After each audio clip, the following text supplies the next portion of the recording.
அர்ச்சுனா அவர்கள் அவரை காலால் உதைந்ததன் காரணத்தினால் தான் அவர் தடியெடுத்து அடிக்க வந்ததும், இன்னொரு நபரும் அடிக்க வந்ததும் மற்றும் கல்லால் எறிந்ததும் என்று கூறப்படுகிறது. கூலிக்கு ஆட்களை போட்டு அதை திருத்துகின்ற நடவடிக்கையில் ஈடுபட்டு கொண்டிருக்கிறார். திருத்துகின்ற பொழுதுதான் இவர்கள் காணிக்குள் அடாத்தாக தன்னோடு இழுத்து சண்டைக்கு இட்டார்கள் என்பதை அவர் குறிப்பிட்டிருக்கின்றார். இவர் செய்தது தவறு.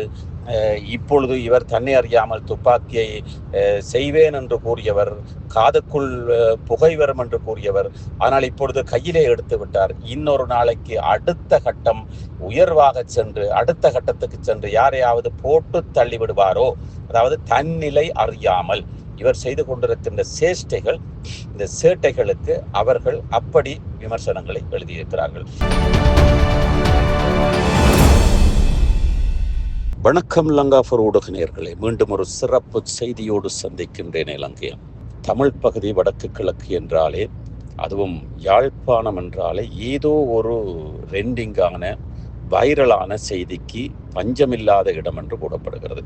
நாங்கள் நடந்து வந்த பாதையிலே நாங்கள் பார்க்கின்ற பொழுது பல செய்திகள், சர்ச்சை செய்திகளுக்கு பஞ்சமில்லாத இடமாக யாழ்ப்பாணம், யாழ் மாவட்டம் பேசப்படுகிறது. அந்த வகையில் 26ஆம் திகதி ஞாயிற்றுக்கிழமை 4ஆம் மாதம் 2026ஆம் ஆண்டு 26 என்று மிகவும் பிரபல்யமாக சோசியல் மீடியாக்களில், அதாவது முகநூல் மாத்திரமல்ல, அனைத்து சோசியல் மீடியாக்களிலேயும், டிக்டாக்காக இருக்கட்டும், இன்ஸ்டாகிராமாக இருக்கட்டும், ஃபேஸ்புக்காக இருக்கட்டும், இப்படியான இந்த பொது வழித்தளங்களிலே யாழ்ப்பாண செய்தியாக ஒரு செய்தி பரவி கொண்டிருக்கிறது. வீடியோ பதாகைகள் செய்திகள் என்று ஒவ்வொருவரும் தங்களுடைய விமர்சனங்களை எழுதி கொண்டிருக்கிறார்கள், கழுவி ஊத்துகிறார்கள், அதே நேரத்தில் வாழ்த்துகிறார்கள், போற்றுகிறார்கள், தூற்றுகிறார்கள். நாங்கள் ஒரு வழியிலே இதை வேறு ஒரு திசையிலே பார்ப்பதற்காக இருக்கணும். அதுதான் அர்ச்சுனாவினுடைய காணிக்குள் நடந்த விவகாரம். அர்ச்சுனா அவர்கள் துப்பாக்கியை காட்டி ஒரு பெண்ணை மிரட்டியதாகவும் ஒலி நாடாக்கள், புகைப்படங்கள் என்று பலவாறாக தெரிக்க விடப்பட்டிருக்கிறது. அதற்கான காரணத்தையும் அர்ச்சுனா அவர்கள் கூறியிருந்தார்கள். இருந்தாலும் கூட பலர் இந்த துப்பாக்கியை இவர்கள் கையிலே கொடுத்தது தவறு, ஒரு பைத்தியம், ஒரு தன்னிலை அறியாத ஒருவரிடத்தில் எப்படி துப்பாக்கியை கொடுக்க முடியும், ஏற்கனவே காதால் புகை போகும், மண்டையிலே வைப்பேன் என்றெல்லாம் பேசியவர், அப்படியானவர் இப்பொழுது துப்பாக்கியை இடுப்பிலே செருவி கொண்டு தெரிந்தவர் இப்பொழுது கையிலே எடுத்து சுடுவேன் என்று காட்டியிருக்கிறார் என்று கூறப்படுகிறது. இருந்தாலும் கூட அவர் நான் சுடுவேன் என்று கூறவில்லை, நான் சுடுவதற்காக எடுக்கவில்லை, எடுத்து மிரட்டினேன். காரணம், தன்னை தடியால் அடித்ததாகவும் கல்லால் எறிந்ததாகவும் காயம் இருப்பதாகவும் தன்னை பாதுகாப்பதற்காக இலங்கை அரசாங்கத்தினால் ஒரு பாராளுமன்ற உறுப்பினருக்கு கொடுக்கப்படுகின்ற சலுகையாக, பாதுகாப்பாக அது தனக்கு கொடுக்கப்பட்டது. தன்னை பாதுகாப்பதற்காகத்தான் அதை கையில் எடுத்தேன், நான் சுடுவதற்காக எடுக்கவில்லை. அதை தூண்டியது அந்த பெண்மணி என்று கூறப்படுகிறது. அதற்கு மாறாக சில இணையதளங்களிலே அர்ச்சுனா அவர்கள் அவரை காலால் உதைந்ததன் காரணத்தினால் தான் அவர் தடியெடுத்து அடிக்க வந்ததும், இன்னொரு நபரும் அடிக்க வந்ததும் மற்றும் கல்லால் எறிந்ததும் என்று கூறப்படுகிறது. அதே வேளையிலே அந்த பெண்மணி முடிந்தால் சுட்டுப்பார் என்பதும், இவர் அர்ச்சுனா அவர்கள் ஒற்றை வள நீ நான் என்று பேசியதும், அதைவிட இந்த துப்பாக்கி அவருடைய பாராளுமன்ற உறுப்பினர் என்ற வகையிலே பாதுகாப்புக்கு கொடுக்கப்பட்டதே தவிர அவர் சொந்த காணி விவகாரத்தில் அந்த பிரச்சனைக்குள் இந்த துப்பாக்கியை எடுத்தது தவறு என்று ஒரு பகுதி கூறிக்கொண்டிருக்கிறது. அதைவிட ஒரு பகுதி இவர்கள் தன்னை பாதுகாப்பதற்காகத்தான் அந்த துப்பாக்கியை எடுத்தார் என்று கூறுகிறார்கள். அதே வேளையிலே அர்ச்சுனா பக்கத்திலே இருந்த அர்ச்சுனாவினுடைய செக்ரட்டரி அல்லது அவருடைய சட்டத்தரணியாக இருக்கின்ற அந்த பெண்மணி கௌசல்யா அவர்களும் கூறிக்கொண்டிருக்கிறார். அந்த வீடியோவிலே பார்க்கக்கூடியதாக இருக்கிறது. அவரும் வீடியோ எடுத்து கொண்டிருக்கிறார். இப்படி பலவாறாக செய்திகள் வீடியோ, ஆடியோ பதாகைகளாக உலாவிக் கொண்டிருக்கிறது. இங்கே நாங்கள் பார்க்கக்கூடிய விடயம், இந்த அர்ச்சுனா துப்பாக்கி எடுத்தது சரியா தவறா என்பதை அந்த இடத்திலே நின்றவர்களுக்குத்தான் தெரியும். ஆனால் நாங்கள் சற்று பின் போய் நாங்கள் பார்ப்பதாக இருந்தால், இந்த அர்ச்சுனாவினுடைய காணி இருப்பதே தெரியாமல் இருந்த இடத்தில் ஒரு சிலர் கண்டுபிடித்து அதனை வேறு ஒரு கட்சியின் தொண்டர்கள் இந்த காணியை திருத்த வேண்டும் என்று அந்த காணியை திருத்துற அக்கறையோடு அர்ச்சுனாவை சீண்டுவதற்காக செய்தார்கள் என்று கூறப்படுகிறது. என்று அர்ச்சுனா கூட அவர்கள் மீது பழி சுமத்தி இருந்தால் அதன் பிற்பாடு பாம்புகள் இருக்கின்றது என்று அயல் வீட்டுக்காரர்கள் பிரதேச சபையிலே முறைப்பாடு செய்ததன் பிற்பாடு அந்த காணிக்கு சீல் வைக்கப்பட்டது. உடனடியாக அதனை திருத்த வேண்டும் என்று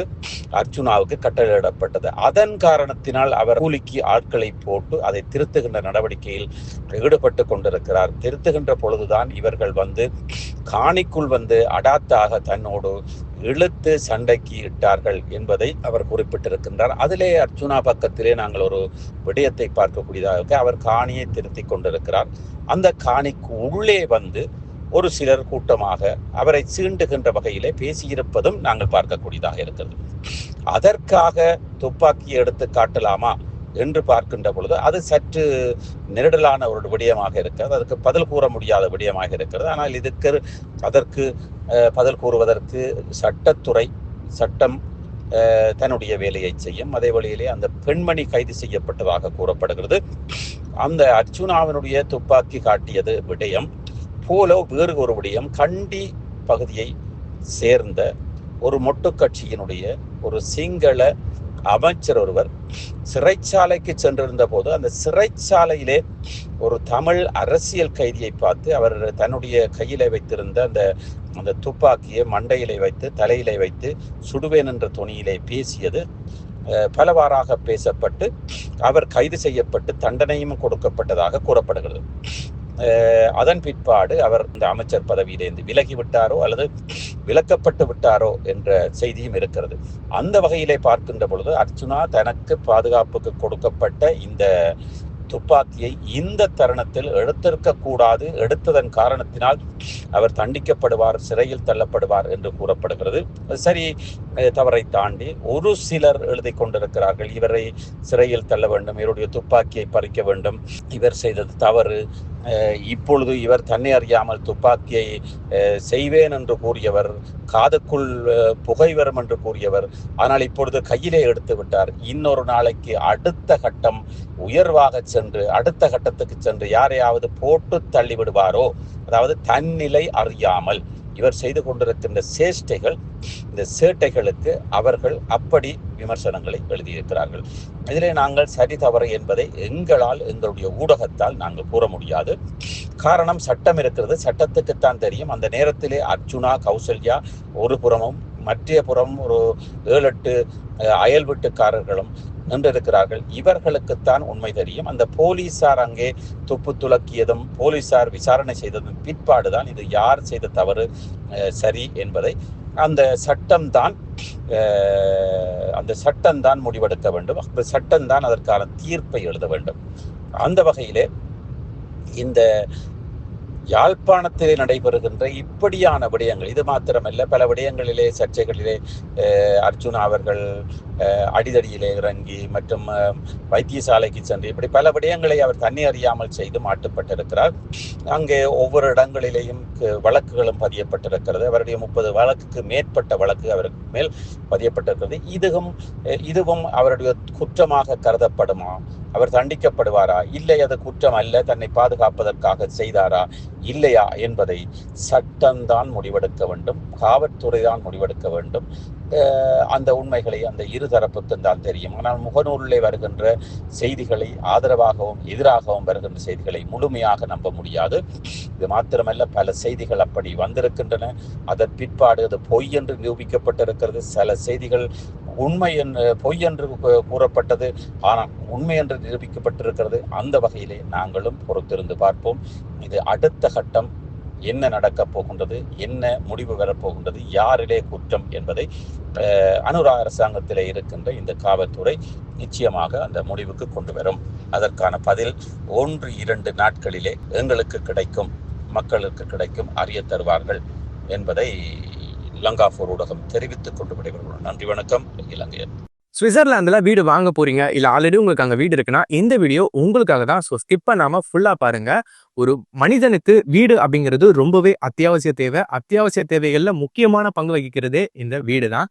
ஸோ அப்படி வீடு வாங்குறது, விற்கிறது இது சம்பந்தமா உங்களுக்கு இருக்கிற நிறைய ப்ராப்ளத்துக்கு சொல்யூஷன் தர ஒரே இடம் தான் உங்கள் செல்வாசக். Your future our vision. இப்போ சுவிட்சர்லாந்துல வீட்டோட வட்டி விகிதத்துல நல்ல மாற்றம் வந்திருக்கு, நிறைய குறைஞ்சிருக்கு. ஸோ நீங்க ஏதாவது அக்ரிமெண்ட் போட்டு வச்சிருக்கீங்கன்னா இப்பவே அதை ரெனிவல் பண்ணி மாற்றி வச்சுக்கிட்டீங்கன்னா உங்களுக்கு நிறைய ப்ராஃபிட்ஸ் இருக்கும். ஸோ இது சம்பந்தமா உங்களுக்கு ஏதாவது அப்டேட்ஸ் வேணும், இந்த மாற்றத்தில் உங்களுக்கு ஏதாவது டவுட் இருக்கு அப்படின்னா மறக்காம ஸ்கிரீனில் தெரிய நம்பருக்கு கால் பண்ணுங்க. சுவிட்சர்லாந்தில் நீங்கள் வீடு வாங்கணும் இல்லை வீடு விற்கணும், அந்த மாதிரி ஏதாவது உங்களுக்கு தேவைகள் இருந்தால் மறக்காம எங்களை காண்டாக்ட் பண்ணுங்க. உங்களோட எல்லா தேவைகளையும் உங்க ஃபேமிலியில ஒரு மெம்பரா இருந்து நாங்கள் பார்த்து பண்ணி கொடுப்போம். இது உங்கள் செல்வாசக். இச்செய்திகளுக்கு பிரதான அனுசரணை செல்வாசோக் இமோபிலியன், சுவிஸ் நாட்டில் முன்னணி நிறுவனம். தொடர்புகளுக்கு 07951464428. வீடு வாங்க, வீடு கட்ட, வீடு திருத்த மற்றும் வீட்டுக்கடன். Your future our vision. இது போன்ற மேலும் பல முக்கிய சுவாரஸ்யமான செய்திகளை அறிந்து கொள்ள லங்காஃபோ யூடியூப் சேனலை சப்ஸ்கிரைப் பண்ணுங்கள். எமது செய்திகள் உடனடியாக கிடைக்க பெல் பட்டனை அழுத்துங்கள். அத்தோடு எமது செய்திகளை மற்றவர்களும் பார்வையிட ஷேர் செய்யுங்கள். நன்றி.